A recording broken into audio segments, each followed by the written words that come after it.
Boa noite, irmãos. A paz do Senhor. Sejam todos bem-vindos a esse culto de louvor e adoração ao nosso Deus nesta noite. Nós vamos estar orando agora para darmos início a esse grande culto para o nosso grande e poderoso Deus. Nosso Pai, nosso Deus, em nome de Jesus, nós te louvamos, te adoramos, te exaltamos, meu Pai. Te agradecemos por mais uma oportunidade, Senhor, meu Deus, que estamos aqui reunidos, Senhor, ó Deus, na transmissão desse culto de louvor e adoração ao Teu nome, Senhor. Visita cada lar, cada família, cada necessidade, Senhor. Entra com a Tua providência na vida e, Senhor, e nas necessidades de cada um, Senhor. Em nome de Jesus, trabalha através do louvor, da palavra, Senhor. Ó Deus, que seja para a edificação e fortalecimento da Tua igreja, Senhor. Ó Deus, visita o Teu povo nesta noite, Senhor. Nós nos alegramos, Senhor, porque a nossa esperança está em Ti, Senhor. Meu Deus, obrigado por essa grande oportunidade, Senhor. Ó Deus, faça a Sua obra na vida de cada um de nós. Ajuda-nos, Senhor, a vencermos a cada dia, Senhor. Sê conosco, Senhor, em todas as nossas batalhas, Senhor. Fortalece-nos, dá graça, Senhor. Dá-nos graça e dá-nos direcionamento, Senhor. Em nome de Jesus, abençoa a equipe de louvor e abençoa também o pregador desta noite. Fala conosco, Senhor, em nome de Jesus. Glória a Deus. Amém. Glória a Deus. Vamos continuar, vamos adorar a Deus agora, nesse momento. Adore a Deus conosco, em nome de Jesus.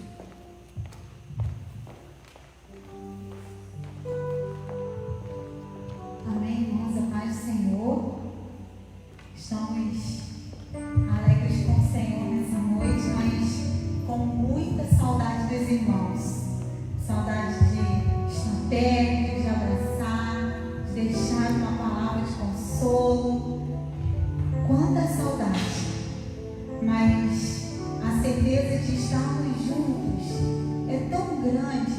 A certeza que o amor de Jesus nos uniu, a certeza que o Senhor está trabalhando mesmo na distância tão grande, que é motivo de adorar, é motivo de exaltá-lo e é motivo de engrandecer ao nome dele, porque a sua doce presença invade o vazio, a sua doce presença invade a solidão, a sua doce presença nos leva a lugares de louvor, a lugares de adoração. E eu quero convidar a igreja amada a estar entoando, exaltando o nome do Senhor, glorificando o nome do Senhor, dizendo quão bom é estar na sua presença, quão maravilhoso é viver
que as circunstâncias são difíceis, na minha casa, na sua casa, nós estamos vivendo circunstâncias onde poderíamos murmurar, perder sono, estamos preocupados, ansiosos, mas há uma paz que excede o entendimento, que invade o nosso ser e nos conduz a uma alegria, a uma força de alegria que move o tempo, que move as mãos que estão vazias, os corações que estão entristecidos. As circunstâncias são de tristeza, mas há uma paz que excede todo o nosso entendimento. E é essa paz que nós deixamos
ao Senhor.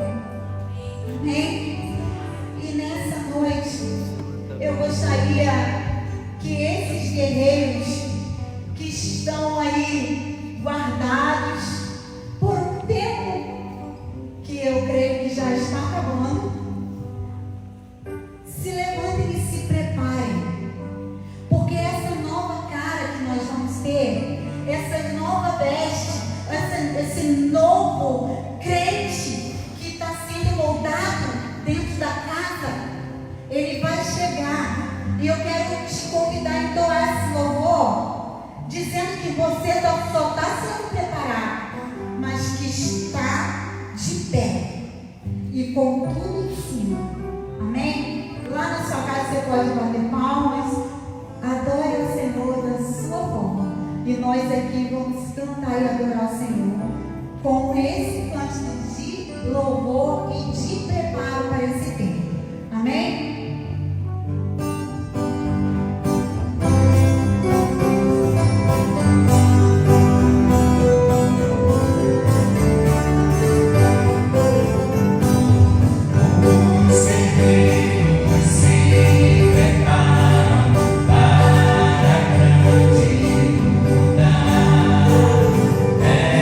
Jesus, lugar, perdão,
Josué, capítulo 24, ele fez a renovação do povo, renovação da aliança do povo com Deus.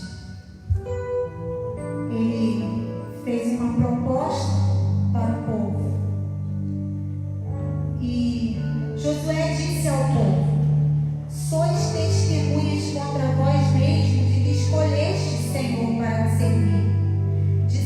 Disseram, nós o somos. Agora, pois, deitai fora os deuses estranhos que há no meio de vós e inclinai o coração ao Senhor, Deus de Israel. E disse o povo a Josué: ao Senhor, nosso Deus, serviremos e obedeceremos a sua voz. Assim, naquele dia, fez Josué aliança com o povo e lhe pôs o estatuto e direito em Siquém. Eu quero te convidar nesse momento a renovar essa aliança. A sua aliança de louvor, a sua aliança de gratidão, a sua aliança com o seu Senhor, porque só Ele que pode nos dar a paz que excede todo o nosso entendimento. Nós agradecemos ao Senhor por esse período de louvor e entregamos todo o controle da nossa vida. Em nome de Jesus. Amém.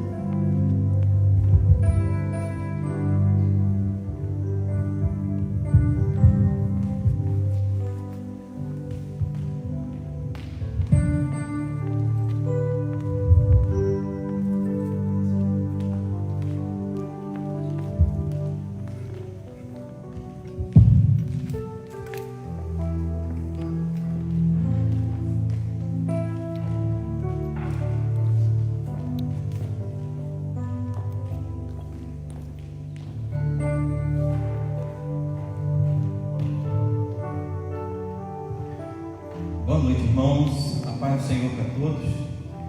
É sempre uma alegria muito grande a gente podermos estar na casa do Senhor para poder adorar e exaltar ao teu santo e poderoso nome. Eu aprendi algo muito importante com o meu pastor, que é quando a gente faz algo que é para edificar a nossa vida, a gente deve compartilhar para poder também edificar a vida dos irmãos. Nesse momento que nós não estamos podendo estar nos templos adorando, nós temos feito culto doméstico em nossa casa. Toda quarta-feira a gente faz culto doméstico lá em casa. Amanhã é dia de culto, já é o quarto culto que a gente faz. E Deus tem operado, as crianças estão felizes, Deus está naquele lugar. Eu gostaria de convidar você também a poder fazer culto doméstico na sua casa. Amém, irmãos? Vai ser uma bênção, te garanto. Irmão, vou trazer uma palavra hoje aqui. Terça-feira, culto de campanha. Eu gostaria de compartilhar uma palavra que está lá no livro do profeta Jonas. Livro de Jonas, capítulo de número 1. Nós vamos estar lendo algum verso. Jonas, capítulo 1. Nós vamos ler o verso 1, 2 e 3. Depois nós vamos no capítulo número 2. Amém? Jonas, capítulo 1, diz assim: e veio a palavra do Senhor a Jonas, filho de Amitai, dizendo: levanta-te e vai à grande cidade de Nínive e clama contra ela, porque a sua malícia subiu até a mim. E Jonas se levantou para fugir de diante da face do Senhor para Tarsis, e descendo a Jope, achou um navio que ia para Tarsis, pagou, pois, a sua passagem, e desceu para dentro dele, para ir com eles para Tarsis, de diante da face do Senhor. O capítulo 2, no verso 1, diz assim: e orou Jonas ao Senhor seu Deus das entranhas do peixe, e disse: na minha angústia clamei ao Senhor, e ele me respondeu. Do ventre do inferno gritei, e tu ouviste a minha voz. No verso de número 7, diz: quando desfaleci em mim a minha alma, eu me lembrei do Senhor, e entrou a ti a minha oração no templo da tua santidade. E o verso 10 diz assim: falou, pois, o Senhor ao peixe, e ele vomitou Jonas na terra. No capítulo 3, no verso 1, diz assim: e veio a palavra do Senhor a Jonas segunda vez, dizendo: levanta-te, vai à grande cidade de Nínive e prega contra ela a pregação que eu te disse. E levantou-se Jonas e foi a Nínive, segundo a palavra do Senhor. Era, pois, Nínive uma grande cidade, de 3 dias de caminho. Vamos orar? Querido Deus e Pai, em nome de Jesus, Senhor, eu te louvo, eu te agradeço, ó Pai, por mais esta oportunidade de estarmos aqui, ó Pai, nesta noite, para poder te adorar, para poder te exaltar, para poder engrandecer o teu santo e poderoso nome, Pai. Em nome de Jesus, Pai, eu clamo a Ti, Pai, que eu diminua, que o Senhor cresça, que o Seu nome seja louvado, que o Seu nome seja adorado, e aonde esta palavra estiver chegando, Pai, haja um mover do Teu Espírito Santo, haja cura, haja milagre, haja prodígio, haja restauração, Pai. Em nome de Jesus, Pai, nós clamamos a Ti nesta noite e te agradecemos, em nome de Jesus, amém. Irmãos, a palavra de Deus nos mostra, no livro de Jonas, o momento em que Deus ele vai até Jonas e dá uma ordem a Jonas. Jonas vai até Nínive, a grande cidade de Nínive, e clama contra ela, porque a sua malícia chegou até mim. Mas a palavra de Deus diz que Jonas, ao invés de ir fazer o que Deus havia mandado, Jonas ele desce a Jope para pegar um barco para ir para Tarsis, cerca de 4.000 quilômetros de distância, ao contrário do que Deus havia mandado. Muitas pessoas dizem assim: Jonas não foi para Nínive porque ele estava com medo. Jonas ele não foi para Nínive porque ele estava desobedecendo à vontade de Deus. Então muitas das vezes nós achamos isso, mas se a gente vê o contexto, se a gente vê o que estava acontecendo, a gente vai ver que não foi bem assim a história. Para nós entendermos melhor, a gente precisa voltar um pouquinho atrás e conhecer quem foi Jonas, quem foi Amitai, o seu pai. Jonas ele era filho de Amitai. Amitai ele era profeta em Israel. E Jonas cresceu no momento em que Israel e a Assíria estavam em guerra. E a Assíria tentou por 14 vezes invadir Israel num período de 30 anos. E nesse período Jonas ele ia crescendo. E uma das estratégias de guerra do povo assírio era, quando ele chegava numa certa cidade, a primeira coisa que ele fazia era destruir os templos. Depois eles matavam os reis. E depois então eles matavam os profetas. Por que primeiro ele destruía os templos, depois matavam os reis e depois matavam os profetas? Porque quando eles destruíam os templos, o povo não tinha mais lugar para adorar a Deus. Depois eles matavam os reis, então agora o povo também não tem mais um governante, não tem mais um líder. E depois então eles matavam os profetas, e agora o povo não tinha mais quem pregasse a palavra de Deus. Então agora o povo sem um templo para adorar, o povo sem um rei para poder governar, e sem um profeta para levar a palavra de Deus, o povo ficava desorientado. Então era fácil invadir e dominar aquela cidade. E Jonas então, ele cresce fugindo do povo assírio, porque o seu pai era profeta e o povo assírio queria matar os profetas. Então Jonas cresce nesse momento. Jonas cresce, se torna um profeta, assim como seu pai. Só que quando Jonas foi profeta, foi num momento, foi numa época de paz. Porque Jonas ele foi profeta no tempo do rei Jeroboão II. E naquele tempo então ele já havia estabelecido as fronteiras de Israel. Então já não havia mais guerras. Era um momento de paz. Era um momento em que não tinha mais guerras naquele lugar. Então Jonas ele profetiza como boca de Deus no reinado de Jeroboão II, assim como está lá em 2 Reis capítulo 14, no verso de número 25. E foi justamente nesse tempo, em um tempo de paz, em um tempo que não tinha mais guerra, em um tempo em que estava tudo tranquilo, quando o Senhor ele vai até Jonas e diz assim: Jonas, vai até a grande cidade de Nínive e prega contra ela. Irmãos, Nínive, cuja capital é Assíria. Nós não podemos confundir Assíria com Síria. Síria, capital Damasco, a terra de Naamã, e Assíria, capital Nínive. Então Jonas, ele cresceu odiando o povo da Assíria. Jonas, ele cresceu esperando um juízo de Deus sobre o povo da Assíria, sobre o povo de Nínive. E agora o próprio Deus olha para ele e fala assim: Jonas, vai até Nínive e prega a minha palavra. O povo da Assíria, irmãos, era um dos povos mais cruéis que já pisou nessa terra. Uma das táticas de tortura deles era eles despelarem as pessoas vivas. Eles arrancavam as peles das pessoas vivas. Eles pegavam também e cortavam as pessoas aos meios. Eles amarravam cordas nos braços, nas pernas, amarravam em animais para poder esquartejarem as pessoas. Ele era um povo cruel, um povo mau. Eles colocavam anzóis em narizes, em bocas, e colocavam então o povo para marchar. E quando o povo tropeçava, aqueles anzóis dilaceravam os lábios e os narizes das pessoas.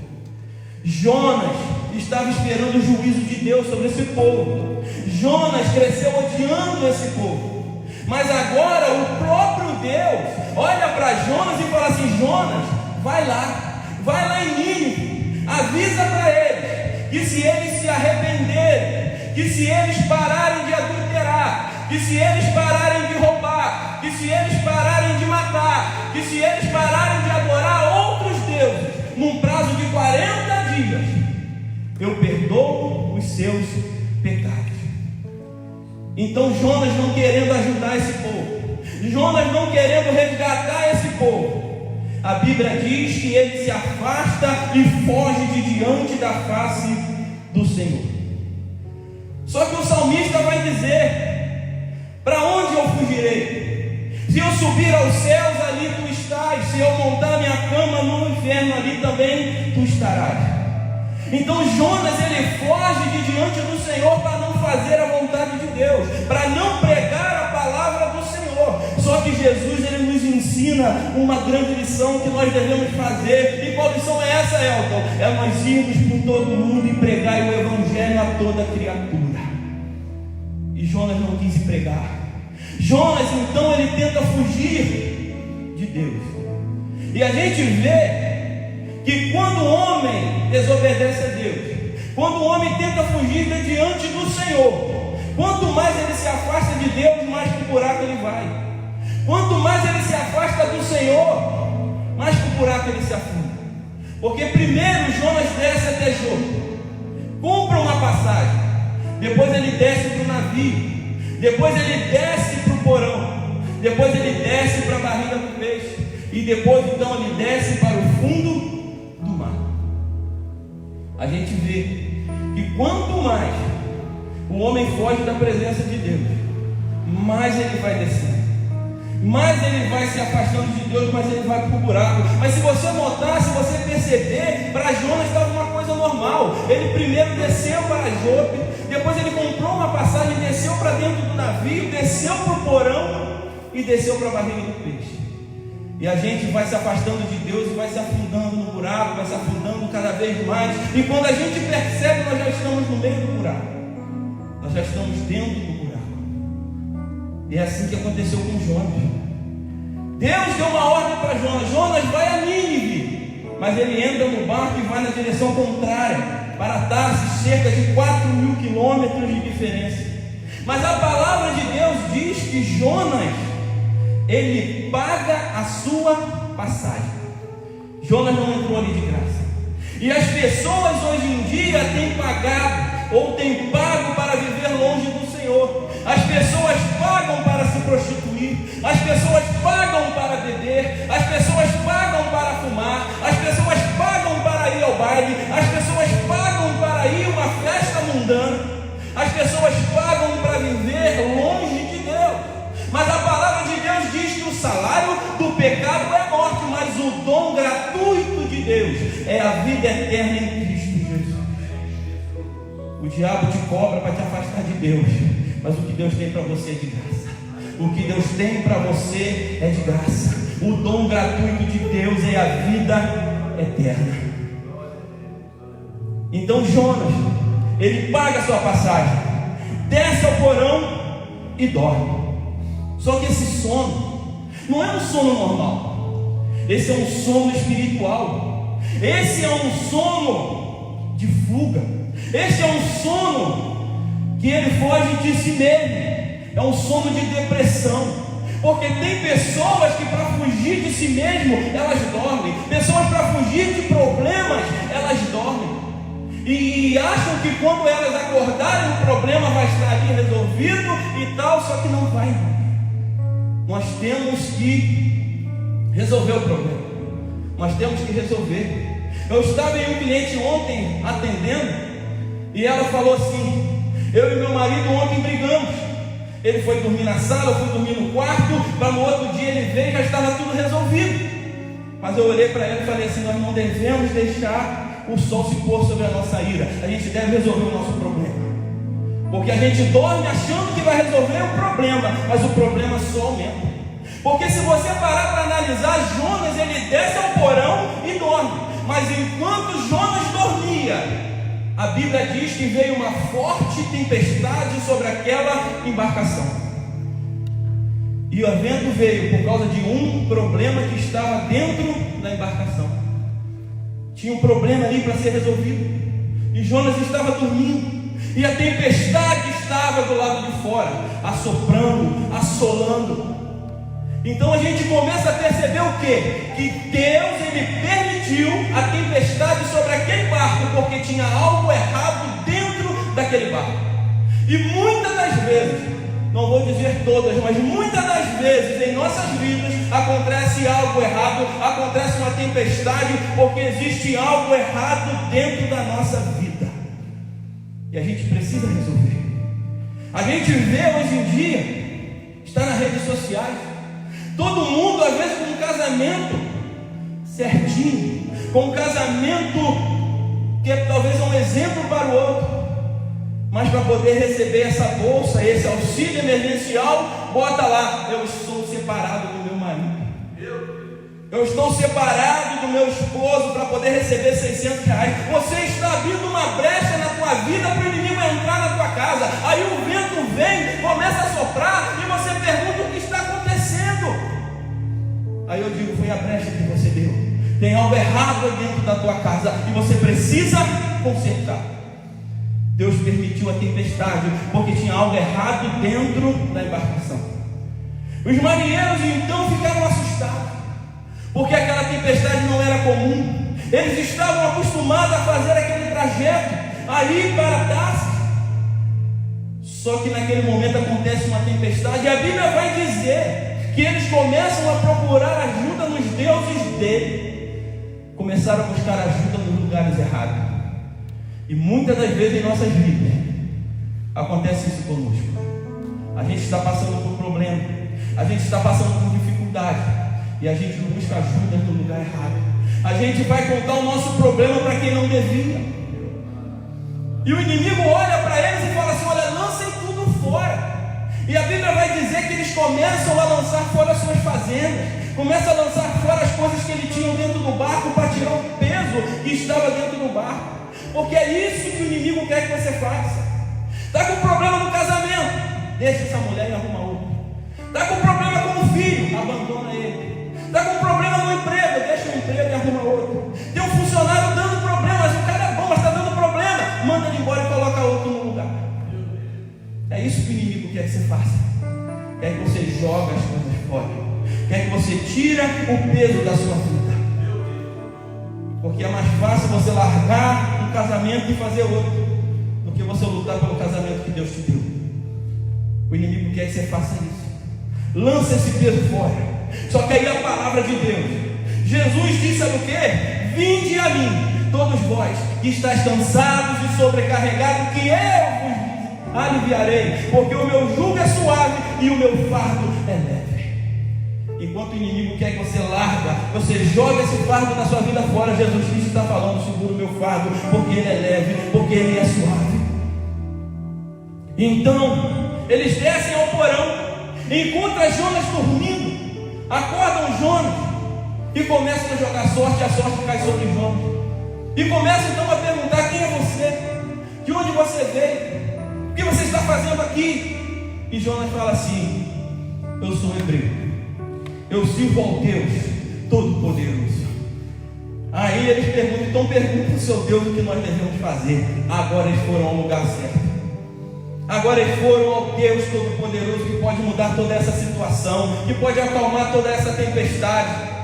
Então eles perguntam a Jonas, Jonas vai e fala assim: olha, o culpado sou eu. Jonas assumiu a culpa. Jonas falou assim: o culpado sou eu sou o culpado de estar acontecendo todas essas coisas aqui. Porque é muito comum as pessoas quererem arrumar um culpado para o que está acontecendo na vida dela.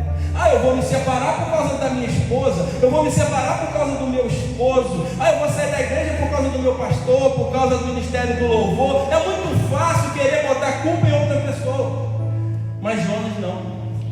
Jonas olhou e falou assim: o culpado sou eu estou em desobediência com o meu Deus. E como é que a gente resolve o problema? Me lancem ao mar. Só que a Bíblia vai dizer que eles não lançaram Jonas ao mar. A Bíblia diz que eles então tentaram remar, tentaram mais uma vez resolver o problema sozinho. Irmãos, você não vai resolver esse seu problema sozinho.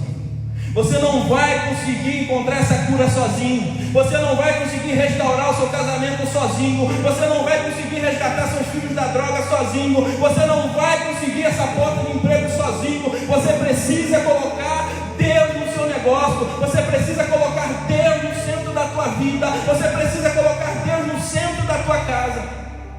Sozinho você não consegue. Aí a Bíblia diz que então eles clamam a Deus. E Deus fala: lança Jonas ao mar.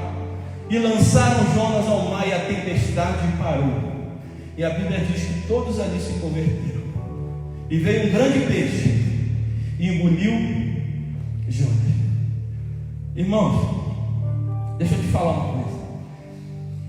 Quando você está lutando contra Satanás, Deus te defende. Quando você está lutando contra Satanás, Deus está lutando ao seu favor. Mas agora, quando você está lutando contra o próprio Deus, eu te pergunto: quem vai te defender? Quem vai lutar com você? Jonas estava lutando contra Deus, estava lutando contra a vontade de Deus. Agora Jonas está no ventre de um grande peixe no fundo do mar. E quando eu leio isso aqui, eu começo a lembrar de Lucas capítulo 5. Porque quando Deus foi restaurar a vida de Simão, quando Jesus chamou Simão, ele pega Simão e leva Simão para as águas profundas.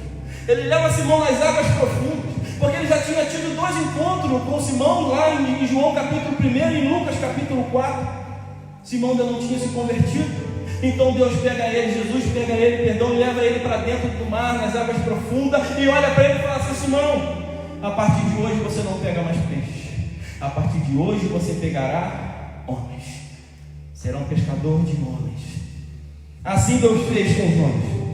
Pegou Jonas e levou Jonas para o fundo do mar. E quando eu vejo isso aqui, irmão, meu coração se alegra. Porque talvez você esteja vivendo momentos de águas profundas na sua vida. Talvez você está tentando nadar, não está encontrando chão, mas fica tranquilo, porque água profunda não mata profeta. Águas profundas não mata homem e mulher de Deus. É para tratamento. Você vai sair daí mais forte, você vai sair daí mais fortalecido, você vai sair daí com a direção que Deus vai te dar. Porque quando ele estava no fundo do mar, ele clamou ao Senhor, dizendo: mas eu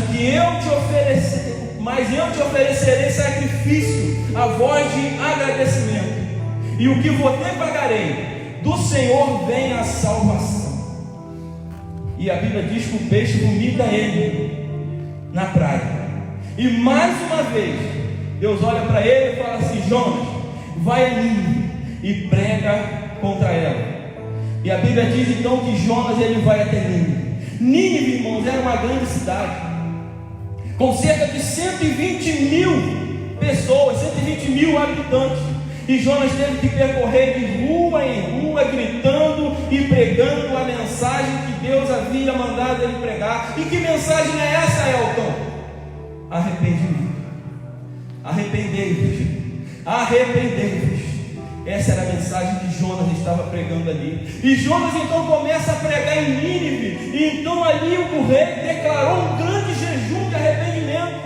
Se você ler o verso 6, 7, 8 diz: porque a palavra chegou ao rei de Nínive, e levantou-se do seu trono, e tirou de si as suas vestes, e cobriu de pano de saco, e assentou-se sobre a cinza, e fez uma proclamação que se divulgou em Nínive, por mandato do rei e dos seus grandes, dizendo: nem homens, nem animais, nem bois, nem ovelhas provém coisa alguma, não lhe dê pasto e nem bebam água. Mas os homens e os animais estarão cobertos de pano de saco, e clamarão fortemente a Deus, e se converterão, cada um do seu mau caminho, e da violência que há em suas mãos. Jonas pregou arrependimento.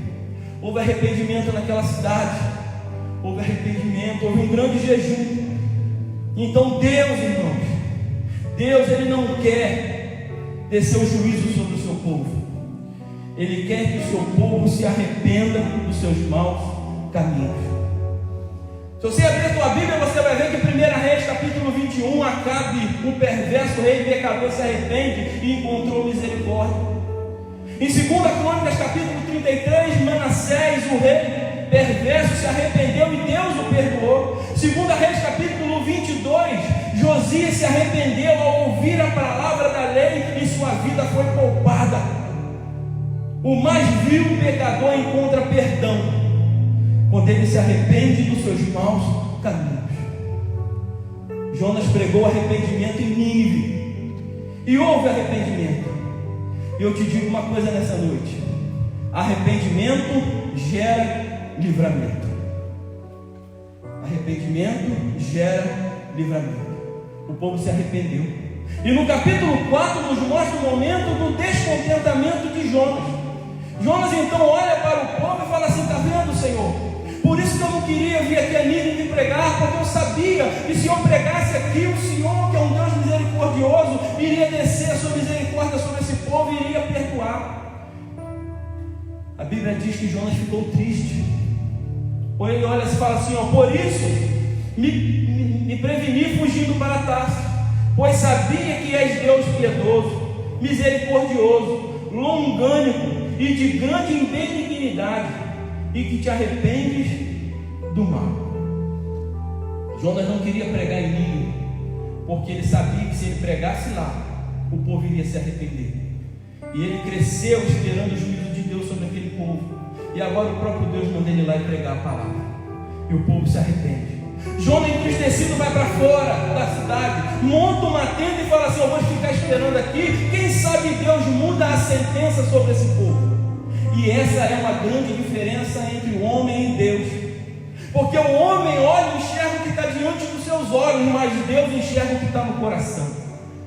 A gente olha e enxerga um drogado, Deus olha e enxerga um profeta. A gente olha e enxerga um drogado, Deus olha e enxerga um grande homem ou uma grande mulher de Deus. Essa é a grande diferença entre Deus e o diabo. Porque o diabo, ele quer destruir a sua casa. O diabo, ele quer destruir a tua família. O diabo, ele quer destruir os seus filhos. Deus não. Ele quer te dar uma nova oportunidade. Enquanto o diabo quer te matar, Deus quer te dar vida. Mas para isso, arrependei-vos. Arrependei-vos. Jonas pregou arrependimento em Nínive. João Batista, no Novo Testamento, apareceu pregando arrependimento. E após João Batista ser decapitado, Jesus Cristo apareceu, dizendo: arrependei-vos, que é chegado o reino de Deus. João capítulo 3, irmãos, nos mostra o momento em que Jesus ele chega para um homem chamado Nicodemos. Ele olha para Nicodemos e fala assim: olha, você precisa nascer de novo. João capítulo 4 nos mostra Jesus na beira de um poço com a mulher samaritana. E ele olha para a mulher samaritana e diz assim: você precisa beber da água da vida. E o que eu acho lindo é que no capítulo 13 ele está falando com uma autoridade. Ele olha para uma autoridade que é o príncipe.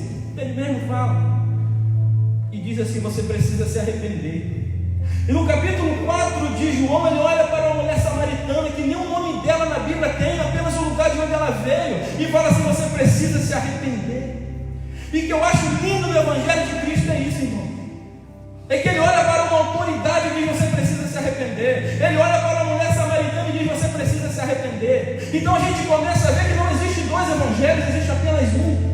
O evangelho que é se pregado para o presidente é pregado para o homem pobre. O evangelho que é se pregado para uma autoridade é pregado para uma mulher samaritana. Então não existe dois evangelhos, existe apenas um. E ele nos diz apenas uma coisa: arrependei-vos. Arrependei-vos, porque é chegado o reino de Deus. Arrependei-vos. Arrependei-vos. E nessa noite, para a gente finalizar, eu gostaria de te dizer algo. Quando eu me converti, eu comecei a ler a Bíblia. E a gente, quando começa a ler a Bíblia, a gente começa a ver coisas maravilhosas. E uma das coisas que eu vi na Bíblia, sabe o que foi? É que as pessoas antigamente corriam atrás de Jesus para poder se salvar. As pessoas faziam de tudo para chegar perto de Jesus para poder se salvar. Zaqueu, ele sobe numa figueira brava para poder salvar. Bartimeu, ele faz um estardalhaço, grita para poder se salvar. Jairo, ele vai até Jesus para poder salvar sua filha. O centurião romano, ele vai até Jesus para poder salvar o seu servo. Marta